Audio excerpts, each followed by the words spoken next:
but they have to keep it secret because they know they won't be able to continue to live in society. So they learn, they practice, and they learn how to pass as a normal person while they're also doing things like rape or murder. There's been so many interesting tidbits that have come out today, among them reports that Heuermann would actually call the victims' families and taunt the family members of the victims. Is that unusual to you? There's a small percentage of killers who will actually do the kind of taunting or cat and mouse. It's a way to relive their sense of power and sense of control. They want someone to acknowledge it, even though they're trying to stay anonymous. They want to be acknowledged for what they've accomplished. And so calling a victim's relatives will allow them to hear the pain, and that makes them feel more powerful. All of these victims were sex workers, strangled, petite women. They were buried in burlap. Does that indicate anything to you specifically? Well, he was a big guy. He was tall, stocky. He seemed to have chosen very small women, 4'11", 100 pounds, that he could easily overpower. And it looked as if he had bound them. We don't know if he tortured them, but certainly bound them, wrapped them like garbage, and then stuffed them away. And he put them in a place that they were fairly close together, within about 500 yards, all four of them. And he lives across the bay from it, as if he can look across and know that these women belong to him. Often killers will feel as if their victims are theirs.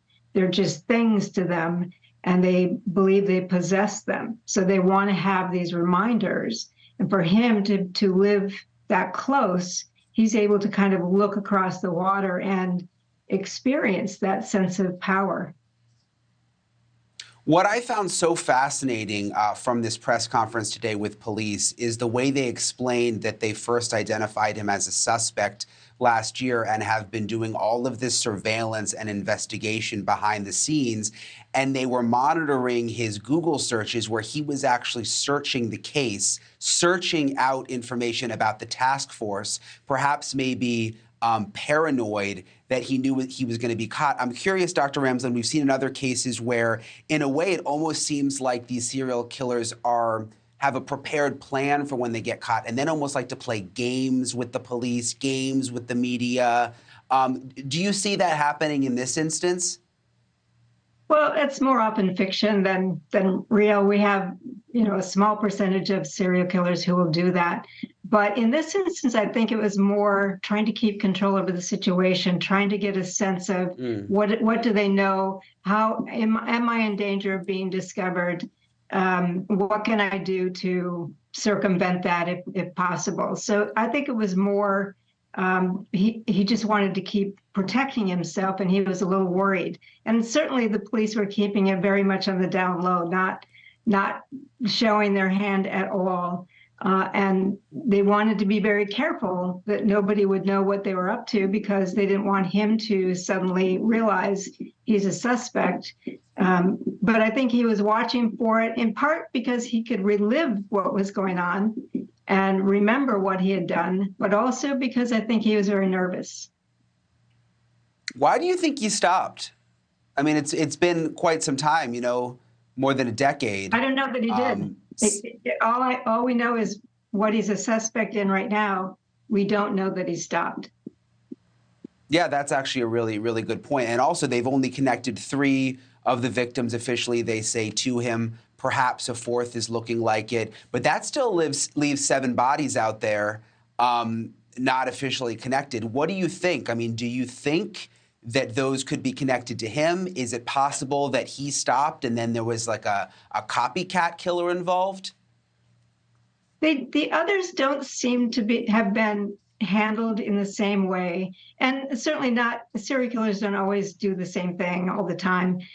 Geographically, those other victims are close to these, but some of them were dismembered with parts distributed in various places. We have a male, we have an infant who was attached to one of the victims as the girl's mother. So there's a lot of differences in the way some of those victims were treated and then left. So I'm not sure that he's attached to them. I couldn't rule it out, but they don't look like the same kinds of things that we're seeing with the 4 victims we're talking about tonight. You have such an intimate knowledge, Dr. Ramsland, of the way these serial killers think, perhaps unlike anyone else. I'm just curious, because you seem like the kind of woman, just with everything you've studied, that not much surprises you anymore. Is there anything with this case that really stands out to you? It doesn't stand out. I mean, I guess I'm not surprised at the kind of person that we're looking at. More and more, we're seeing people who are accomplished, who are holding jobs, who have families, and they still are doing this kind of thing. There's a lot of influence, I think, from social media. So it really didn't surprise me. Thank you for watching. Go to newsnationnow.com to find NewsNation on your television provider. And don't forget to click the red subscribe button below to get more of NewsNation's fact-driven, unbiased coverage.